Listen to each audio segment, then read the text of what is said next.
Before we get started, I'm always going to put this little warning clip in here. I do curse in this, so if you don't want to hear me curse, go ahead and skip this video. I appreciate your time either way. Thank you for watching. Hi, my name is Alicia, and if this is your first time visiting my channel, welcome. So this is why I love my protective bubble. In fact, I got my notes this time. So this is going to be one of my longer videos, I think, but I have a lot of things to discuss. I've been getting like a lot of horoscopes and tarot readings and stuff like that. And one of the things they keep talking about is I'm the chosen one, I'm a catch. And first of all, let's just take 10 steps back. I don't consider myself to be the catch of a month, day, year. I just consider myself to be Alicia. Alicia that likes to be a good auntie, a good friend, a good cousin. That's it. I like food. I like to have fun. I like to be a source of positive energy. But let's not take it that far. You know what I'm saying? Yes, I have cut back from people significantly. I'm in a different mode right now. I'm more creative than I've ever been, and I'll talk more about this later. Number 2, why I love my protective bubble. I don't understand why some people think they deserve access when they haven't earned it. I work on projects, businesses that I don't discuss, and I've had people say, hey Alicia, you disappeared off Facebook and Snapchat. Yeah, because it's kind of one of my ways of like disciplining myself. Hey, you'll get back on Facebook after you get your goals and stuff done. That's just how I do things. See, I'm also the only child, and I have no problem disappearing into hermit mode. Like, it's just my comfort zone. And now that I've gone incognito, people have noticed. I even had like neighbors say, hey Mrs. Incognito. I say, hey, what's up? And if you went to school with me, like, you know that you have your fair share of party memories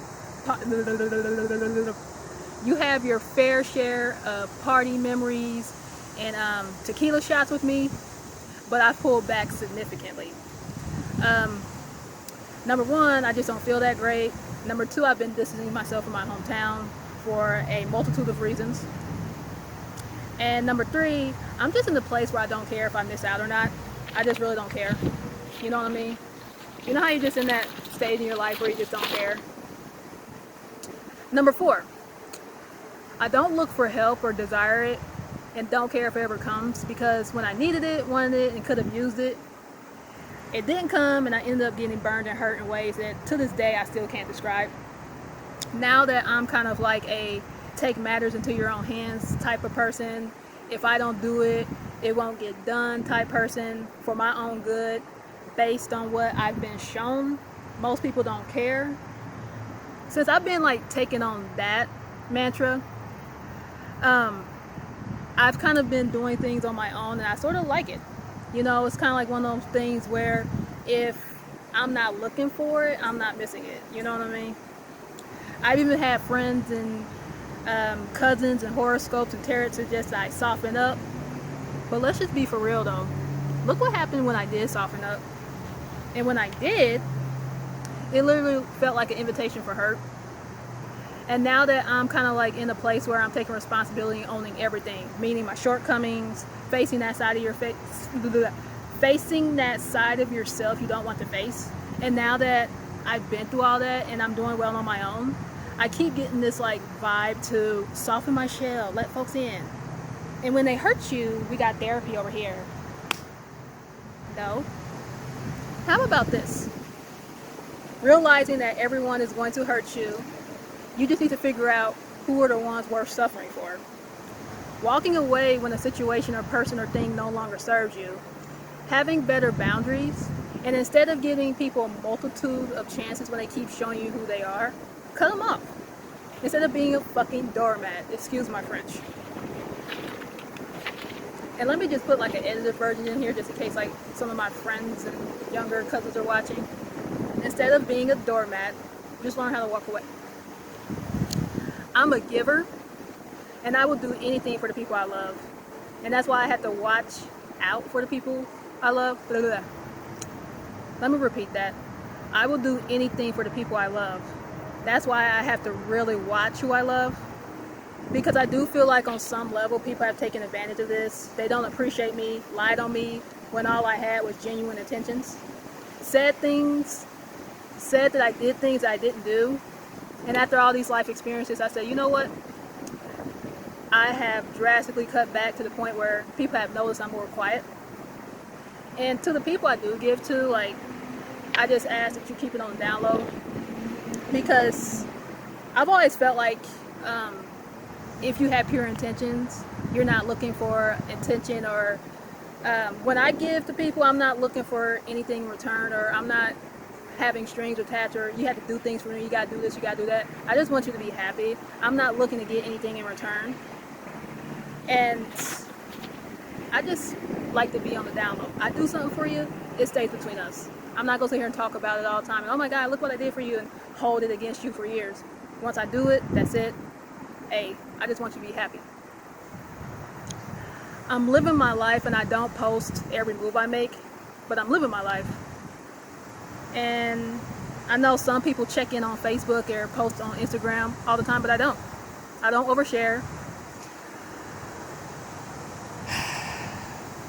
Especially when it comes to my medical issues. I started sharing a little bit in recent months because I just want some people to know what's going on. But to keep some privacy, as I've been saying in multiple videos, I don't talk about my conditions or talk about everything that's going on. But I do have a small group of people that I do say, hey, this is going on, this is going on. So just in case something happens, you'll know. Because I felt like for many years, I was judged. You're called lazy, you're stupid, you're making it up. You know, you just don't want to work. And after being judged like that, I just don't think you're entitled to know. You know, why the hell should I tell you when you did nothing but kick me down, call me stupid, call me names? I just don't think you deserve to know after saying all that. So yeah, I am very picky about who I tell stuff to. And then I also noticed when I was going through hard times, people disappeared. And I understand, like, you know, health issues, death and grief, like, people just don't know how to handle it. And sometimes they'll just disappear because they don't know what to say. But they disappeared. But then when I disappeared, people started to notice. Since people disappeared on me so much, I was like, why don't I start disappearing? Because people seem to be doing it to me a lot. And so when I started disappearing and actually enjoying it and actually finding successes with it, that's when I started to notice my breakthroughs. And in fact, you know what? I think I'm going to take a little break right here. I love this wind. Like, I just feel like I just want to sit here and embrace this wind for a second. So give me 1 second and I will be right back.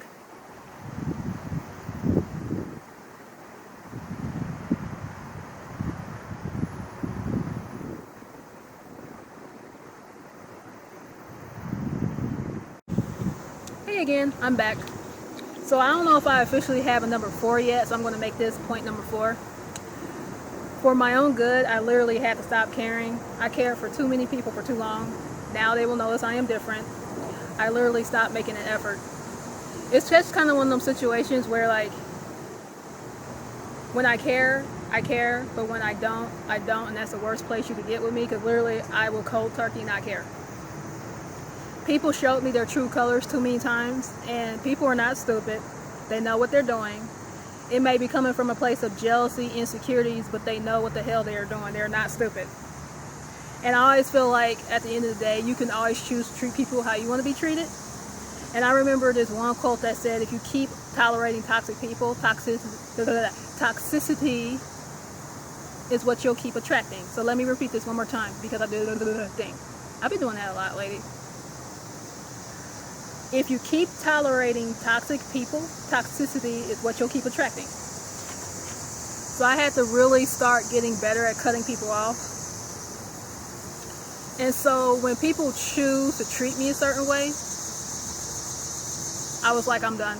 I'm not going to even like keep trying to figure this out. I'm done. And I will have a lot of people who will vouch for me and say, hey, like, she gives without expectation.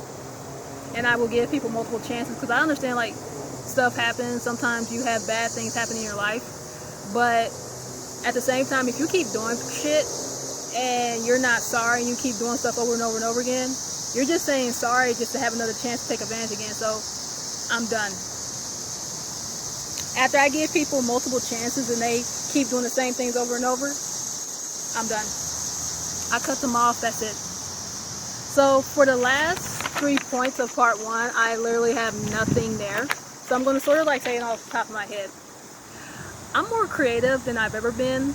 This is point number 5. I have been learning a lot of skills that are obvious and not so obvious when I'm in my little protective bubble. In several of my videos, I sort of mentioned that I've learned how to mix and master songs. I used to want to work with people in my hometown of Indianapolis, but I kept having guys act weird and stuff like that. And you want a boyfriend, want to go out? I'm here to be professional, and I'm not here to like date. So since you can't understand that, I'm just gonna separate myself from you. And I've had a lot of this happen, and so I started going to other places like LA, New York, Chicago, even down south some. And one of the things I started doing is learning how to mix and master my own songs. So now that I know how to mix and master my own songs, I've been putting out songs more often. In fact, I have 4 new projects out, and I actually recorded 100 tracks for each project because I just want to keep my work ethic and discipline in check. And these are one of the many ways that I keep challenging myself, because I have so many ways I challenge myself, and that's one of them. I have been creating content on multiple YouTube channels up to 2025. I'm currently up to 2024 on 3 or 4 of them, but one of them I have up to 2025, so it's 2023 at the time of this video. I have video content up to 2025 on multiple channels, and it's my goal to get all my channels like this. And I want to always be at least 2 years ahead, because I have medical issues and I don't want to let my audience down when I don't feel great, or when I'm out for 3-4 weeks, or when I know I'm going to go in for a procedure. I can have a little bit of a peace of mind knowing, hey, I got my stuff together. Same thing with my blog posts. Like, I've written articles up to 2030, and the thing is, like, no one's paying me to be this way or put a gun behind my head. It's just because I want to keep challenging myself, and I want to keep disciplining myself. Hey, you get your goals done, then you get to treat yourself, and you accomplish your goals, then you do this. So for example, I said, hey, why don't I get this YouTube channel up to fall 2024, and after I do that, I'll look on Facebook. So that's how I discipline myself. If you want to get to do this, do this. And number 6, I really like my protective bubble to the point where I cut off my hometown. I'm just going to be really honest. Like, I've been really distant from my hometown. Like, I was born in Atlanta, but I grew up in Indianapolis, and so I've been really keeping my distance from Indy. Like, I've been cutting back on events that I've been going to. And look, I'm supportive of all the creatives, but I've been really holding back. And I've found when I've held back, I've had more success in other places. So don't get me wrong, I'm gonna still show up sometimes. Every once in a while you'll see me, and I'll be supportive of everybody as much as I can. But I've significantly cut back. And number 7, I decided not to live for other people. Growing up, I was given all this well-intentioned advice, do this, do that. And I ended up being in a really unhappy spot. And I'm like, damn, Alicia, you were so crazy for listening to this stupid shit. I ended up very, very unhappy. You know, go to college, get good grades, and exchange your time for money, and do this and do that. And I ended up being very unhappy. And you had to understand, like, I haven't felt well for a long, long time on top of it. So not only was I like listening to the well-intentioned advice that everybody was giving me growing up, you know, teachers, professors, peers, but then I was also having some chronic illness stuff as early as 15. I was unaware of all the stuff that was going on in my body. I knew something was going on, but I quite wasn't sure what was going on, because I was just dismissed by doctors. Oh, you're just stressed, it's all in your head. But now that I know that I have chronic illnesses and health issues, and I need to do things differently, and so I felt like entrepreneurship was kind of a way for me to not exchange my time for money, but still, you know, earn a living. You know, I get to sleep when I want, eat when I want, not listen to some boss tell me when I gotta come in. And I'm not saying like I'm not opposed to doing something sometimes, because technically when I hit acting, a film set, when I into acting, right, that's exchanging my time for money, and I'm being creative. I'm actually physically somewhere, and I don't mind doing it sometimes. It's just depending on one source of income But depending on one source of income was always bothersome to me, because whether somebody doesn't like me at a job, or somebody spreads some nasty rumor or gossip, or some daughter of some bigwig wants my spot and they do things to push me out, just all kind of craziness that I did not want to tolerate. I didn't want to tolerate the rat race. And so I sort of knew at like 25, like, okay, I've been listening to some well-intentioned but horrid advice, and I'm just going to have to shove it all out and do things my way, even if it means rebel against everything I knew. And so that's basically what I did. I left my religion, I left my school, I left a bunch of friends. I just literally just shredded my whole old identities. And I think sometimes people don't even recognize me anymore. Like, I'm not the same Alicia you once knew. Okay, so I think I'm going to stop it right there. I'm going to go ahead and make a part 2, maybe even a part 3, because I do have some readings along with this that I think ties into some of the points I've said really well. So, anywho, thank you for watching, and I will talk to you all later. Bye.